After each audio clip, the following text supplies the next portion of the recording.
Raconte la jeune fille et la lionne. Abonnez-vous pour plus d'histoires. L'histoire se passe dans un village de la savane. La plus gentille et la plus belle des filles du village s'appelle Sally. Toutes ses camarades sont jalouses d'elle. La veille de la fête de Ramadan, toutes les jeunes filles décident d'aller au village voisin.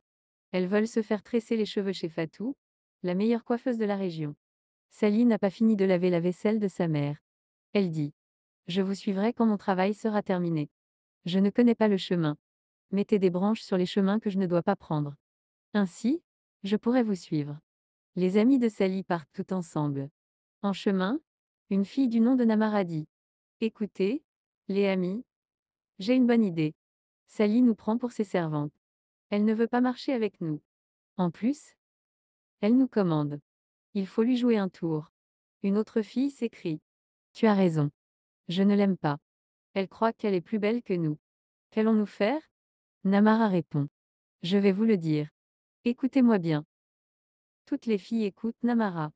Plus loin, le chemin se divise en deux. Il faut qu'elle se trompe de chemin. Fermons le bon chemin et laissons le mauvais ouvert. Ainsi, elle ne viendra pas à la fête. Une autre fille dit: Elle reviendra peut-être en arrière et prendra le bon chemin. Alors, ses cheveux ne seront pas tressés. Elle ne sera pas plus belle que nous à la fête. Toutes les filles rient. Elles sont contentes de ce mauvais tour, car elles veulent se venger de Sally. Après son travail, Sally se met en route. Elle voit un chemin fermé et prend celui qui est ouvert. Elle se perd dans la savane. Au loin, elle aperçoit une case. Elle s'en approche et est étonnée de voir une lionne couchée. Celle-ci rugit et demande à la jeune fille: Que viens-tu faire ici?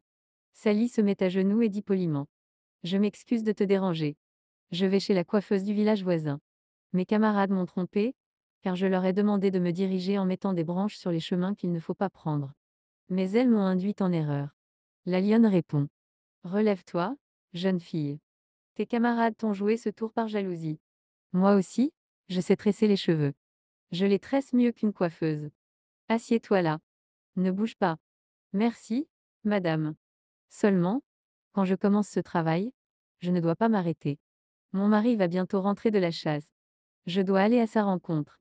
S'il ne me voit pas sur le chemin, il se fâchera. Que faire? Dieu nous aidera. Alors la lionne se met à tresser les cheveux de Sally. Peu après, on entend le lion rugir. Maralo, ma femme, viens m'aider. J'ai tué un buffle. Il est lourd à porter. Quand la lionne entend la voix de son mari, elle dit: Voilà mon mari qui revient de la chasse. Il a attrapé un buffle. Il veut que je l'aide.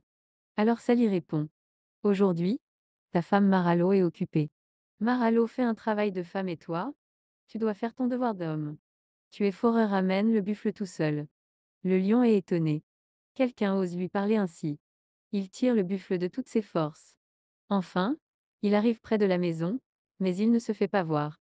Le lion laisse tomber l'animal et crie à nouveau: Maralo, c'est moi, ton mari, qui t'appelle. Le buffle est lourd. Viens m'aider. Sally reprend: Ta femme ne peut pas venir. Elle est occupée à un travail de femme. Toi, tu dois faire ton travail d'homme tout seul. Le lion se met à rugir de colère. Qui ose donc lui parler ainsi? Le lion s'écrie: Maralo, ma femme, je ne sais pas qui est près de toi. C'est quelqu'un de courageux. Il pourrait trembler ou s'enfuir. Moi aussi, je suis courageux. Bientôt, les deux courageux vont se battre. Sally répond: Je sais que tu es fort et courageux. Alors, rapporte le buffle tout seul à la maison. Le lion arrive chez lui et laisse tomber le buffle devant la maison. Il est essoufflé et très en colère. De la porte, il voit une jeune fille assise, ses cheveux entre les mains de la lionne. C'est elle qui me répondait ainsi: Oui, c'est moi. Excuse-moi, ta femme devait terminer le travail commencé. Tu es courageuse, dit le lion. Tu es la première à me parler ainsi. Comment t'appelles-tu? Sally, dit-elle. Grand-père s'arrête de parler. Il est tard, Ali. Reviens demain et je te raconterai la suite de l'histoire. Est-ce que le lion a mangé Sally? Demande Ali. Tu le sauras demain, dit grand-père.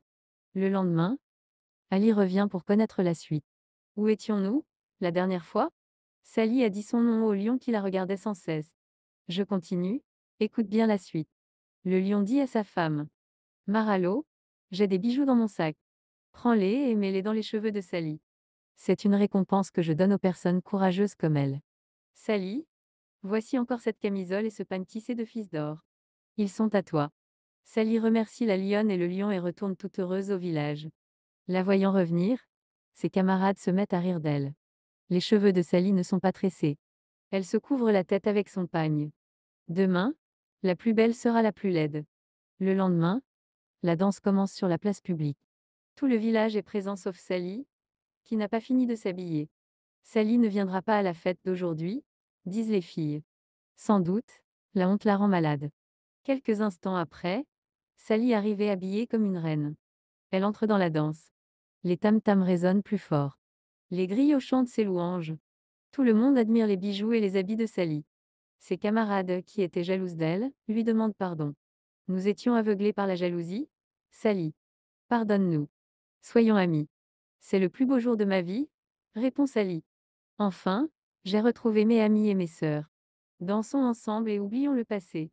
Depuis ce jour, Sally et ses amis vivent dans l'entente et la joie.